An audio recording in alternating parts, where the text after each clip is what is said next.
Yo trabajo en el área de recursos humanos, concretamente en el departamento de talento. Nos encargamos, por un lado, de atraer al mejor talento del mercado, por otro lado, de fidelizarlo y también de desarrollarlo, dándoles a todos la posibilidad de que puedan hacer carrera con nosotros. Al final el límite lo pones tú.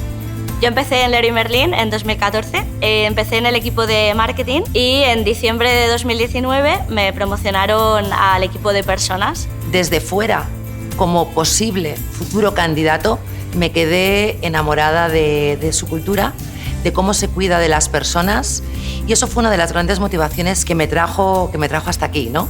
El área de personas es estratégica para Leroy Merlin, ya que es desde donde cuidamos y mimamos a nuestros colaboradores, que son nuestros compañeros y compañeras. Aunque somos una multinacional con más de 14.000 empleados, también somos una gran familia. En principio parecen dos conceptos que no pueden ir unidos, pero en el caso de Leroy Merlin se crea esa magia.